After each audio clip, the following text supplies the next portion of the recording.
El apóstol Pablo escribe en la primera carta a Timoteo, en el capítulo 4, versículo 6, las siguientes palabras. Él dice: si esto enseñas a los hermanos, serás buen ministro de Jesucristo, nutrido con las palabras de fe y de la buena doctrina que has seguido. Desecha las fábulas profanas y de viejas, ejercítate para la piedad, porque el ejercicio corporal para poco es provechoso, pero la piedad para todo aprovecha, pues tiene promesa de esta vida presente y de la venidera. La lección que vamos a estar considerando, hermanos, en esta tarde, usando las propias palabras del apóstol Pablo, es ejercítate para la piedad. Y en estos versículos, hermanos, el apóstol está haciendo como una comparación entre el servicio cristiano y una especie de esfuerzo atlético. Y él comienza hablando acerca de la dieta apropiada para alguien que está sirviendo a Cristo. Y él dice, nutrido con las palabras de la fe, las palabras de la buena doctrina, menciona él. Y por otro lado, también dice, desecha las fábulas profanas y de viejas. ¿Sí? Entonces había cierta dieta que seguir y también ciertas cosas que tenía más bien que desechar. En lugar de estar malgastando el tiempo, ¿verdad? Es lo que está diciendo Pablo, en mitos, en leyendas, en fábulas. Pablo le dice que se ejercite para la piedad, para la piedad. Y este tema, hermanos, es una exhortación para todos nosotros, para cada uno en lo particular. ¿Qué implica ejercitarse para la piedad? ¿Qué es nuestro pensamiento cuando leemos estas palabras del apóstol Pablo? ¿Cómo podemos aplicar esta instrucción en nuestra vida personal? Y quisiera, hermanos, que consideráramos algunos detalles pertinentes relacionados a esta comparación que hace aquí el apóstol Pablo. Lo primero que quisiera que resaltáramos es que esto de ejercítate para la piedad implica trabajo personal. La palabra ejercítate proviene de una palabra griega que es gumnazo, de ahí gimnasio, ¿verdad? Que es muy popular entre nosotros. Y esta palabra gumnazo significa hacer ejercicio, significa entrenarse o someterse a una disciplina. ¿Sí? Esta palabra alude a un término atlético que describe el esfuerzo riguroso y el sacrificio individual que practica un atleta a diario. Y dice aquí, ejercítate. Después utiliza la palabra para, y aquí para no es la palabra que comúnmente conocemos como eis, que se utiliza en muchos pasajes. Aquí es la palabra griega pros, la cual es una preposición de dirección. ¿Sí? Significa hacia con respecto a, o significa pertinente a. De ahí que muchas versiones, cuando traducen este pasaje, hermanos, no dicen ejercítate para la piedad. Por ejemplo, la versión textual o Nueva Versión Internacional y algunas otras más, dicen, pero evita las fábulas profanas y propias de viejas, ejercítate en la piedad. Sí, pros, en la piedad. Está indicando en qué se tiene que ejercitar. La versión moderna dice, rechaza, empero, las fábulas profanas y de viejas, mas ejercítate en la práctica de la piedad. Ese debe ser el ejercicio continuo, como el de un atleta que día con día se está ejercitando. Ahora bien, dice en qué debemos ejercitarnos y utiliza la palabra piedad. Piedad, hermanos, viene de una palabra griega que es eusebeia. Y esta es una palabra compuesta de dos términos, eu, que significa bien, y sebomai significa ser devoto. La palabra piedad significa un respeto profundo otorgado a Dios. Implica una vida buena y santa con especial énfasis en su fuente, es decir, la reverencia y respeto hacia Dios. Cuando una persona es piadosa, cuando una persona tiene respeto hacia Dios, temor hacia Dios, se va a ver reflejado en su forma de conducta y de vida. De ahí que uno puede decir, es piadoso. Como Cornelio, ¿se acuerdan? Era un hombre piadoso con toda su casa. Y hay más ejemplos en la Escritura de hombres así. La piedad, hermanos, es la doctrina religiosa puesta en acción, básicamente. Doctrina religiosa puesta en acción, vivida y practicada, motivada por su deseo de agradar a Dios. Eso es piedad. Y repito, ¿verdad? La frase que utiliza Pablo es ejercítate para la piedad. La carta va dirigida a Timoteo, pero esa es una exhortación para cada uno de nosotros siendo cristianos. Al decir el apóstol Pablo, ejercítate, hermanos, está declarando que el entrenamiento o ejercicio implica una responsabilidad personal. Esto es bien importante entender. El ejercicio implica responsabilidad personal, es decir, algo que cada uno debe de estar dispuesto a hacer. Yo debo de estar dispuesto a ejercitarme para la piedad. El hermano Chalo, el hermano Fabián, el hermano Wayne y cada uno de nosotros debe de estar dispuesto a hacerlo. Yo no puedo, hermanos, hacer ejercicio por usted, ni usted puede hacer ejercicio por mí. El beneficio del ejercicio solo lo puede recibir la persona que lo realiza. Imagínense que se pudiera recibir el beneficio del ejercicio de otro. Uno podría pagarle a una persona y decirle, ¿sabes qué? Todos los días camina 5 millas. A ver si yo bajo de peso. No, ¿verdad? No se puede.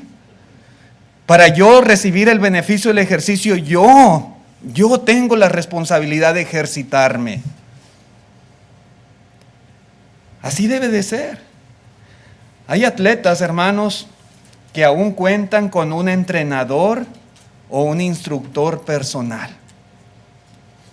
Algunos van al gimnasio y ahí contratan, pagan a un entrenador que les esté indicando qué ejercicios hacer, qué rutinas seguir. Algunos que practican ciertos deportes tienen entrenadores personales y ellos constantemente están instruyéndoles sobre cómo ejercitarse. Y aunque esa persona, hermanos, puede ser una experta, un erudito en su materia y puede darle consejos y guiarlo y decirle qué hacer y cómo hacer y qué rutina seguir, de qué forma, etcétera, el atleta aún tiene la responsabilidad de hacer todo conforme se le ha instruido. Todo, absolutamente. De nada serviría, hermanos, tener a los mejores entrenadores del mundo si no se le va a obedecer. Tener la mejor guía del mundo si no se va a seguir la instrucción que se le está dando. Hermanos, en la vida cristiana es exactamente la misma cosa. Sí. Tenemos la palabra de Dios como guía perfecta para instruirnos en el ejercicio de la piedad. Tenemos ancianos, tenemos predicadores, tenemos maestros que nos enseñan y nos instruyen en esta palabra bendita, la guía perfecta de Dios. Nos tenemos unos a otros para exhortarnos, para enseñarnos mutuamente lo que debemos hacer, cómo hacerlo inclusive. Pero toda esa información es completamente inútil si no nos ejercitamos, es decir, si no la aplicamos en la vida práctica. ¿De qué sirve? ¿Puede un atleta tener la mejor dieta, la mejor alimentación, a los mejores entrenadores? Pero aún así ese atleta necesita él, por iniciativa propia, ejercitarse. La pura teoría no le va a servir, no le va a ser de provecho. Requiere la práctica de aquello en lo cual se le está instruyendo. Con demasiada frecuencia pensamos que tener la información de capacitación es todo lo único que necesitamos. Oh, con eso ya sé bastante, ya conozco mucho. Yo soy experto. Sí. Y es lo que creemos. Sí. A veces hasta sentimos, ¿verdad?, que es poca cosa para uno. Todo eso yo ya me lo sé. Y está bien. Qué bueno que sepamos, qué bueno que estemos bien instruidos. Es excelente. Pero no es suficiente. A veces pensamos que leer la Biblia y poner atención a un sermón es todo lo que debemos de hacer. Eso es la vida cristiana. Yo ya fui, me senté, escuché, ya, lo he hecho todo. No es así, mis hermanos. No es así. A veces no nos preocupamos por llevar a cabo los ejercicios que estamos aprendiendo. Semana tras semana estamos escuchando acerca de todo tipo de ejercicio espiritual, pero a veces no queremos hacer ningún esfuerzo en ponerlos en práctica. Yo pregunto, ¿de qué sirve entonces? ¿De qué sirve?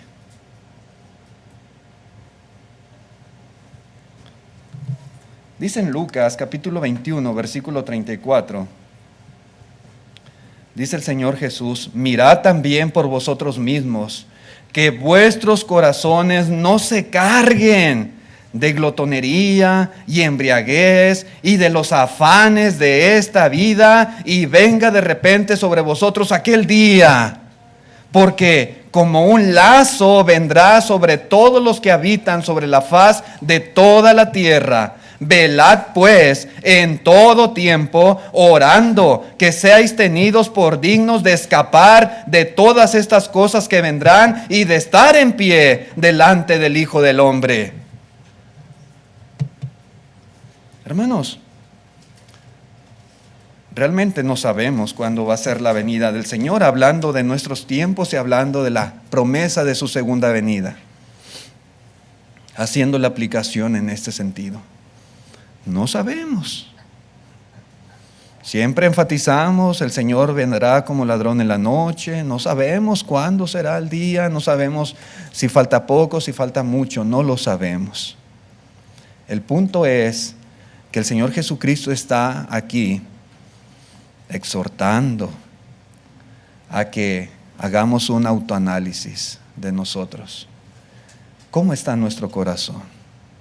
¿De qué está cargado nuestro corazón? ¿De qué? Esto es algo a considerar. La vida piadosa puede ser destruida por muchas diferentes cosas. Algunos, por ejemplo, le dan poca importancia a los afanes, como dice el Señor aquí. Los afanes de este siglo, los afanes de esta vida. Lo vemos como que eso no es tan malo. Pero note usted cómo el Señor Jesucristo a los afanes los pone en la misma categoría de glotonería y embriaguez. Los afanes, hermanos, pueden destruir nuestro ejercicio de la piedad.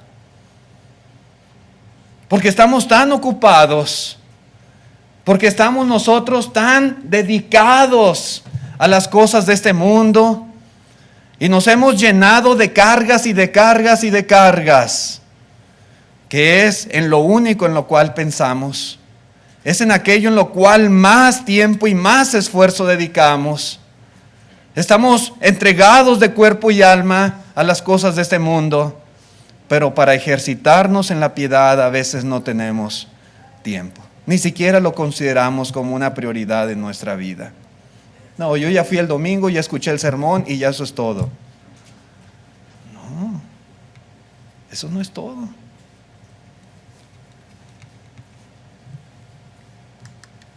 Porque a veces somos capaces de poner tanto empeño y dedicación en nuestro trabajo, en nuestro negocio, en nuestros estudios, en nuestra diversión, pero no ponemos ningún esfuerzo en nuestras vidas espirituales. Ahí sí, no queremos esforzarnos. ¿Por qué será? Hermanos, podemos ejercitarnos físicamente, por ejemplo, todos los días, con mucha disciplina y constancia, y sin lugar a dudas esto sería de mucho provecho para nuestra salud, para nuestro cuerpo físico. Pero el ejercitarse para la piedad tiene valor, dice el apóstol Pablo, en todas las áreas de nuestra vida, y no solamente para las cosas de este mundo, sino para la vida venidera. Es de muchísimo más provecho ejercitarnos para la piedad. No estoy diciendo que no debamos hacer ejercicio físico, sí. Si puede, hágalo. Está bien. El punto es que es más importante el ejercicio de la piedad.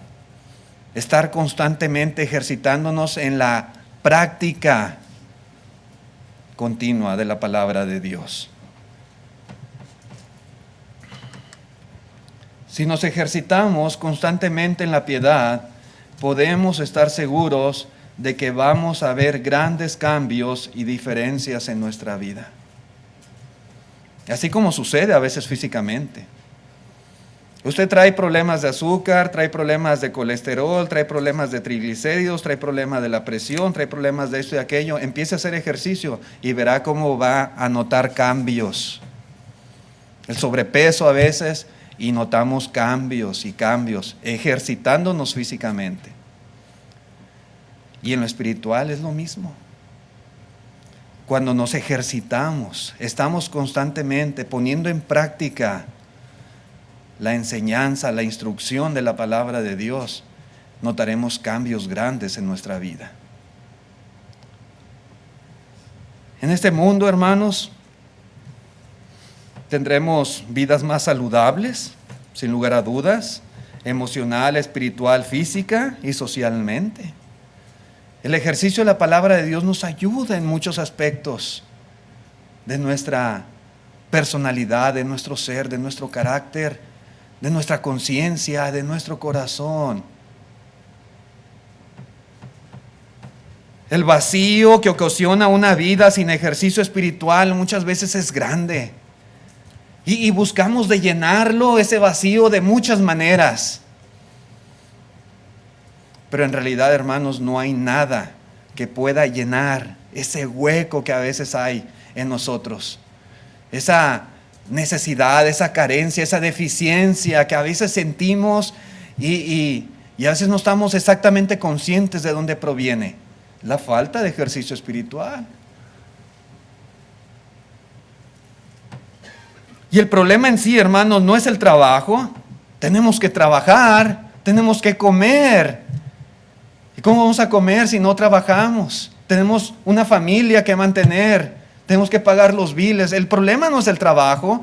La Escritura nos instruye a trabajar.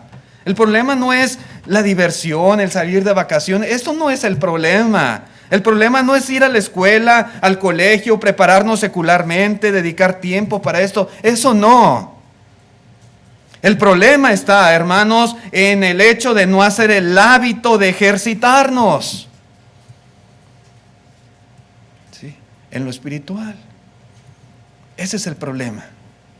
Que pensamos que solamente nuestra vida consiste en esas cosas de este mundo. Y que el ejercicio espiritual, eso no importa tanto.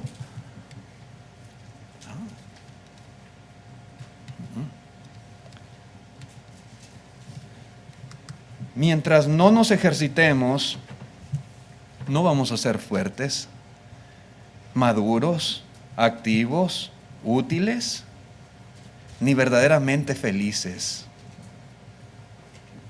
Si somos cristianos genuinos, hermanos, no vamos a ser felices en realidad. Algo nos va a hacer falta en nuestro corazón. Algo nos va a redarguir. Nunca vamos a tener la verdadera certeza en cuanto a la esperanza, porque siempre va a estar ahí la espinita de que nos falta practicar más de lo que aprendemos, de lo que se nos instruye, de lo que la palabra de Dios nos enseña a hacer.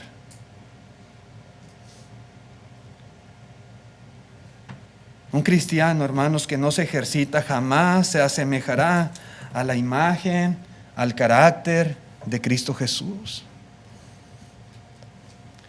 En la primera carta a los Corintios, capítulo 9, versículo 24, el apóstol Pablo dice: ¿no sabéis que los que corren en el estadio, todos a la verdad corren, pero uno solo se lleva el premio? Dice él. Y luego dice: corred de tal manera que lo obtengáis. Hay una forma de correr en la vida cristiana. ¿Sí? No habla de estar sentado, no habla de ir así arrastrando los pies, no. Corred de tal manera que lo obtengáis. Todo aquel que lucha, de todo se abstiene. Ellos a la verdad para recibir una corona corruptible, pero nosotros una incorruptible. Si ellos hacen tanto esfuerzo y se dedican tanto al ejercicio, tienen en su mente bien grabada esa corona y se esfuerzan por lograr alcanzarla. ¿Cuánto más nosotros, hablando de una corona incorruptible?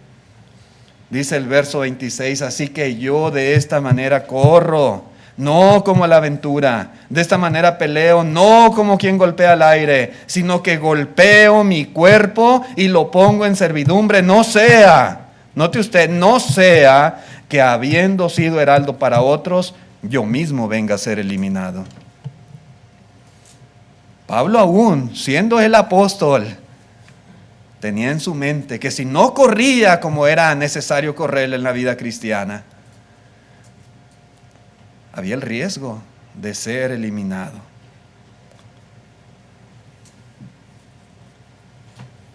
El propósito, hermanos, de ejercitarnos es que crezcamos y crezcamos al punto de poder ganar la carrera y poder alcanzar ese premio que se nos ha prometido. ¿O no queremos eso? ¿No es nuestro objetivo? Yo creo que sí. Pero la falta de ejercicio espiritual, hermanos, puede incluso ser causa de descalificación. ¿Sí? Imagínense un atleta. Allá está la meta, 5 kilómetros. Quiere ganar el premio. ¿Qué tiene que hacer? Tiene que esforzarse. Tiene que estar comprometido. Tiene que sacrificar. Tiene que ejercitarse. La falta de ejercicio espiritual, hermanos, puede hacer que perdamos la corona de la vida. Así que es muy importante, hermanos, considerar esto. También, hermanos, podemos notar que hay necesidad de compromiso. Ejercítate para la piedad implica un compromiso de cada uno de nosotros. Sin el compromiso de la persona, cualquier régimen de entrenamiento, de ejercicio, es completamente inútil. El ejercicio, hermanos, solo dará resultado si se practica constante y regularmente. A veces queremos bajar de peso, caminando media hora cada mes y comiéndole, ¿verdad? Pizzas, hamburguesas, pollo frito. Pues, ¿así cuándo? ¿Cuándo? ¿Cuándo va a mejorar así nuestra salud? En la carta a los Filipenses, capítulo 3, verso 12, dice: no que lo haya alcanzado ya, ni que ya sea perfecto, sino que prosigo, dice Pablo, prosigo por ver si logro asir aquello para lo cual fui también asido por Cristo Jesús. Hermanos, yo mismo no pretendo haberlo ya alcanzado, pero una cosa hago, olvidando ciertamente lo que queda atrás y extendiéndome a lo que está delante, prosigo a la meta, al premio del supremo llamamiento de Dios en Cristo Jesús. Hermanos, las palabras del apóstol Pablo reflejan la vida de un hombre comprometido, y eso es lo que era Pablo. Léalo ahí. se puede percibir a un hombre comprometido, un hombre que se esfuerza, un hombre que se extiende hacia lo que está adelante.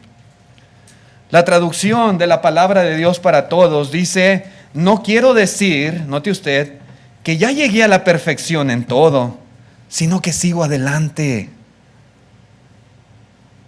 Estoy tratando de alcanzar esa meta, pero esa es la razón por la cual Jesucristo me alcanzó a mí. Pues esa es la razón por la cual Jesucristo me alcanzó a mí. Dice el 13: hermanos, no considero haber llegado ya a la meta, pero esto sí es lo que hago. Me olvido del pasado y me esfuerzo por alcanzar lo que está adelante. Sigo hacia la meta para ganar el premio que Dios me ofreció cuando me llamó por medio de Jesucristo. Sí, compromiso, esfuerzo, dedicación, constancia. Esto es indispensable en el ejercicio de la piedad. En el caso nuestro, difícilmente nos esforzaremos por alcanzar la meta de una vida piadosa, hermanos, si no estamos dispuestos a hacer ningún sacrificio. Sí. Difícilmente. Esa meta que debemos trazarnos de una vida piadosa, de un ejercicio constante, nunca la vamos a lograr, porque no estamos dispuestos a veces a sacrificar algo, sacrificar un poco de comodidad, sacrificar un poco de tiempo, sacrificar un poco de dinero, sacrificar un poco de diversión a veces, otras cosas. No, y no queremos, no estamos dispuestos. ¿Qué resultados podemos obtener de esa manera? Creer que no se requiere sacrificio, creer que no se requiere disciplina, sería engañarnos a nosotros mismos. Oh, yo puedo ser un buen cristiano sin necesidad de sacrificarme, de ser disciplinado en la vida espiritual. Oh, yo puedo llegar a la meta sin necesidad de esforzarme. No se puede. Nos engañamos cuando pensamos así, de esta manera. En la carta a los Hebreos, capítulo 12, versículo 3, dice así: considerad a aquel que sufrió tal contradicción de pecadores contra sí mismo, para que vuestro ánimo no se canse hasta desmayar.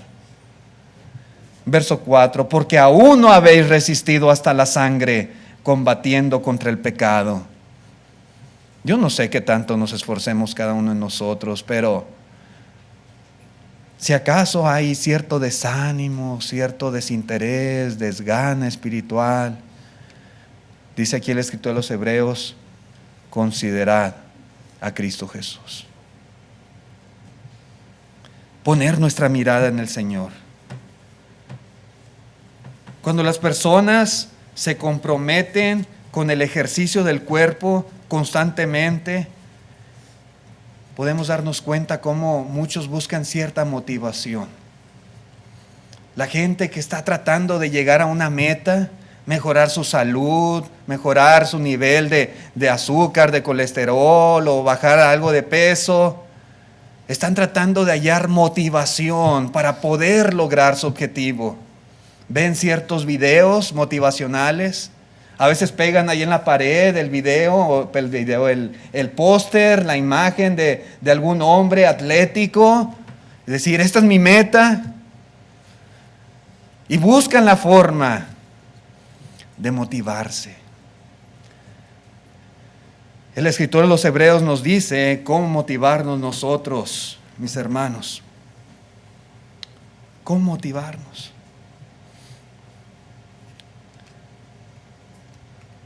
¿Y qué debemos de hacer para eso?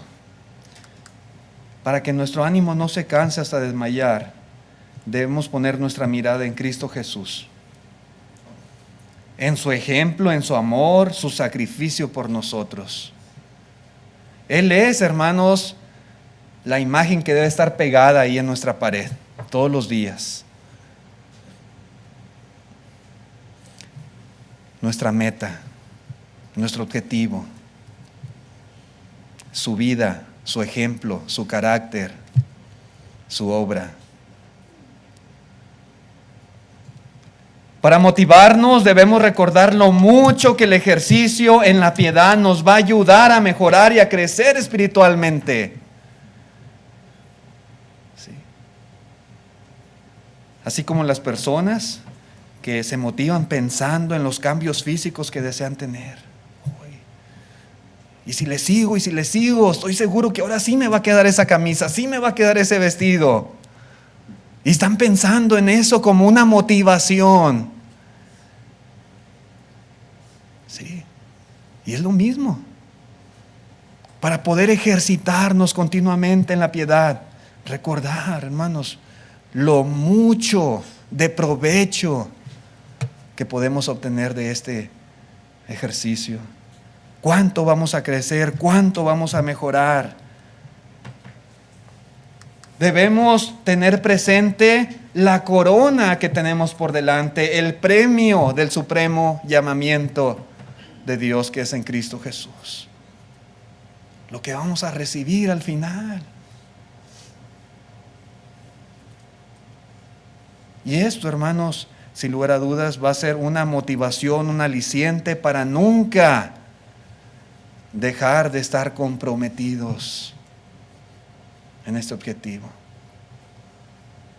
Es muy fácil, hablando del ejercicio físico, empezar con muchas ganas.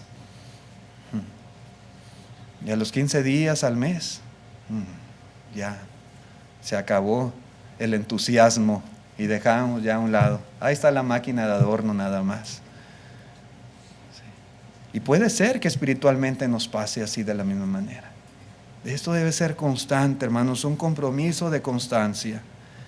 En Tito capítulo 2, dice el apóstol Pablo: porque la gracia de Dios se ha manifestado para salvación a todos los hombres, enseñándonos que renunciando a la impiedad y a los deseos mundanos, vivamos en este siglo sobria, justa y piadosamente, aguardando la esperanza bienaventurada y la manifestación gloriosa de nuestro gran Dios y Salvador Jesucristo, quien se dio a sí mismo por nosotros para redimirnos de toda iniquidad y purificar para sí un pueblo propio, celoso de buenas obras. Y aquí está juntamente la motivación a seguir.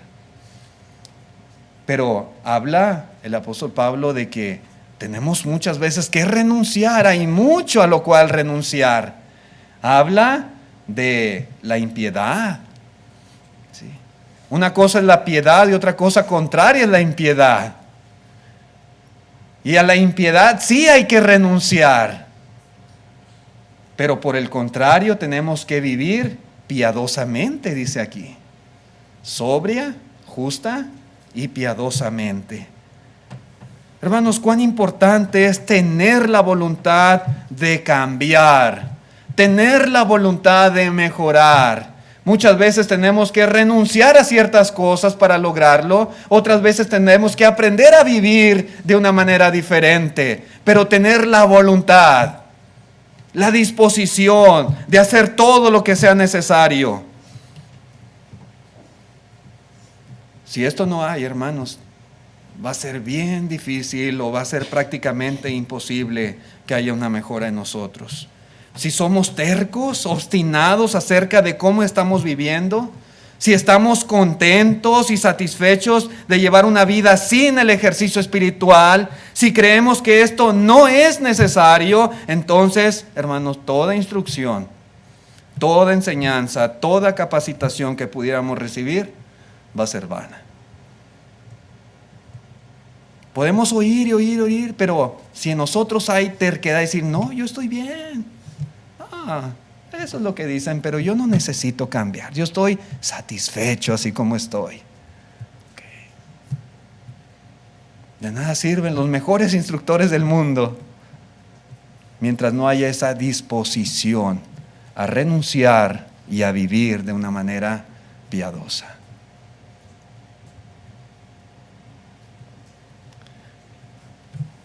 Tenemos, hermanos, que reconocer que siempre hay oportunidad para mejorar.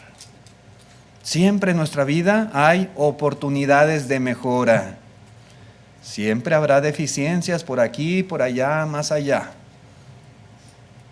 Tenemos que aceptar esto y reconocer, hermanos, que podemos cambiar y mejorar. Si Pablo, hermanos, él mismo en sus propias palabras decía, no pretendo haberlo ya alcanzado. Si Pablo decía, hermanos, él se consideraba que no era perfecto aún. Si él decía en sus propias palabras que podía ser descalificado. Pablo, pero tanto que él hizo por la obra del Señor, tanto que él se esforzaba, tanto que trabajaba. Sí, él decía estas palabras. Y sigo y me esfuerzo, me sigo esforzando para poder llegar a la meta. Y si Pablo decía eso, hermanos, ¿cuánto más nosotros? Nuestra vida no se compara, a veces ni poquito, a la obra que hizo el apóstol Pablo.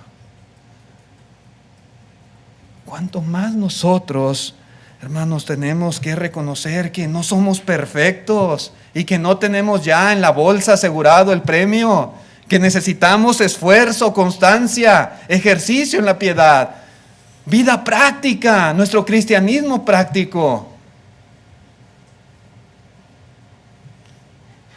En Lucas capítulo 6, verso 40, dijo nuestro Señor Jesucristo, el discípulo no es superior a su maestro, mas todo el que fuere perfeccionado será, note usted, será como su maestro.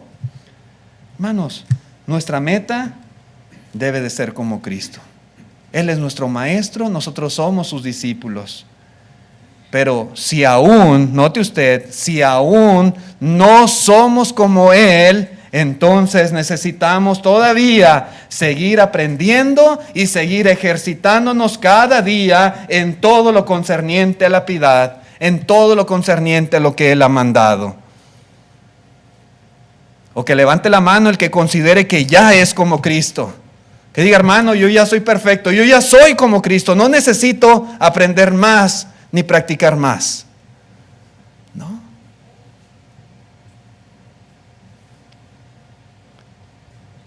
Y si no somos como Él, entonces necesitamos aún aprender con diligencia y ejercitarnos constantemente en la piedad. Debemos, mis hermanos, tener autocrítica. ¿Sí? Autocrítica. Ser capaces de mirarnos a nosotros mismos a través de lo que vamos aprendiendo de la palabra de Dios, de la instrucción, poder considerar nuestras propias vidas, si tenemos deficiencias, si tenemos cosas que corregir, que mejorar, reconocer y decirlo abiertamente.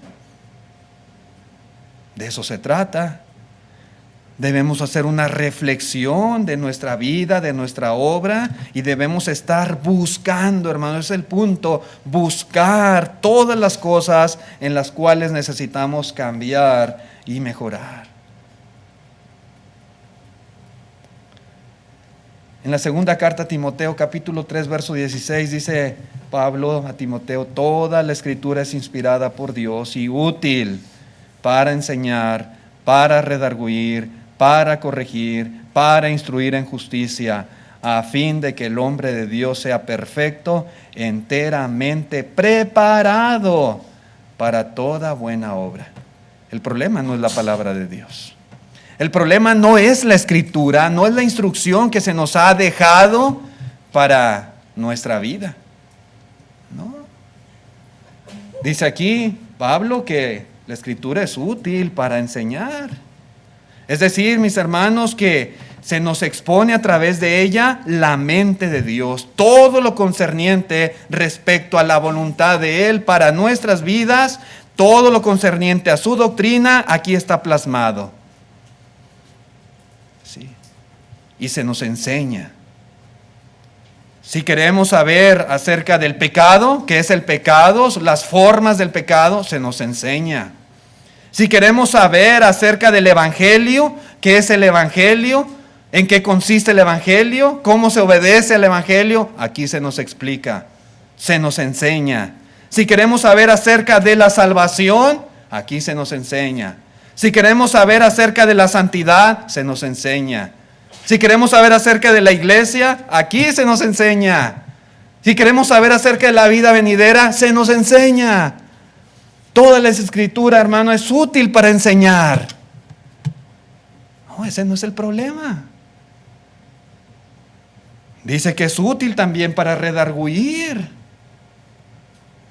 Sí, cuando leemos, cuando estudiamos la Biblia, hermanos, Dios nos habla de manera directa acerca de aquellas cosas que en nuestra vida le desagradan.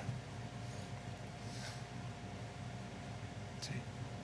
Y a través de esa enseñanza nos redarguye.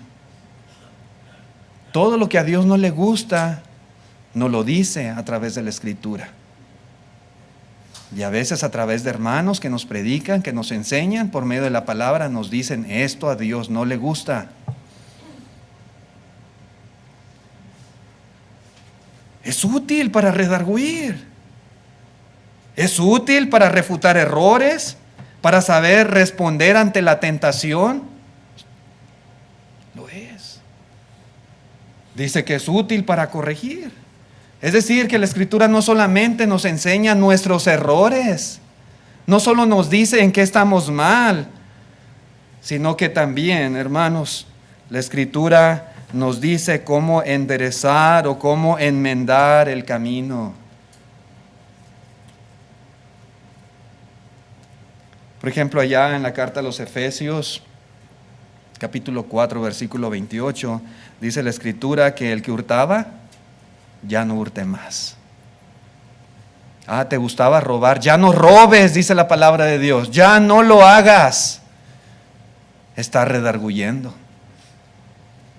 Pero prosigue. Y dice, sino que trabaje haciendo con sus manos lo que es bueno, para que tenga que compartir con el que padece necesidad. No solamente está explicando lo que a Dios no le agrada, redarguyendo, sino que también está corrigiendo, diciéndole qué hacer ahora. Trabaja, en vez de andar robando, trabaja con tus manos. Y trabajando vas a poder tener lo necesario, no solo para ti, sino compartir con los necesitados. Así es como quiero que vivas. Dios nos habla. Claro que la Biblia es muy útil. Nos dice también que es útil para instruir en justicia. La palabra de Dios nos enseña a vivir vidas piadosas. La palabra de Dios nos explica de manera detallada aquellas cosas que constituyen esa forma de vida. Vivir en justicia. ¿Sí? Y por eso, hermanos, lección tras lección, sermón tras sermón, estudio tras estudio, cada clase, estamos siendo instruidos en justicia.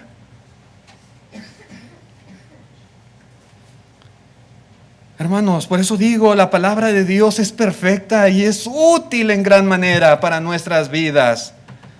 Pero ¿qué tenemos que hacer nosotros? Aprovechar la utilidad de las Escrituras.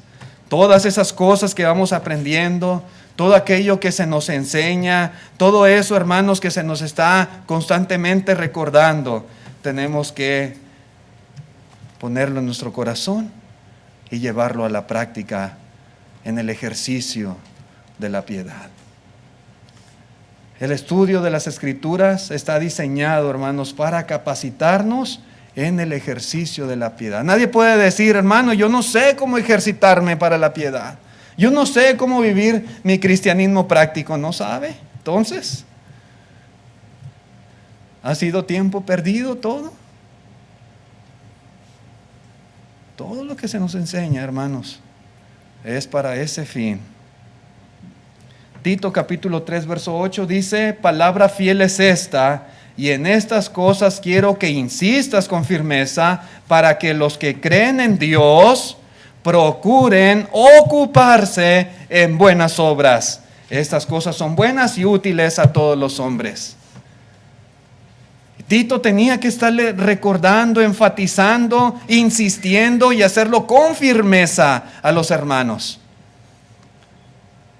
Verdaderamente, si creemos en Dios como profesamos, si creemos en Dios como lo damos a conocer al mundo, entonces tenemos que creer también en su palabra, tenemos constantemente que estar estudiando y tenemos que estar ocupados, como dice aquí, en buenas obras. Que los que creen en Dios procuren ocuparse en buenas obras. Si yo creo en Dios y digo creer en Dios, pero no me ocupo en buenas obras, pues ¿qué clase de fe en Dios es esa?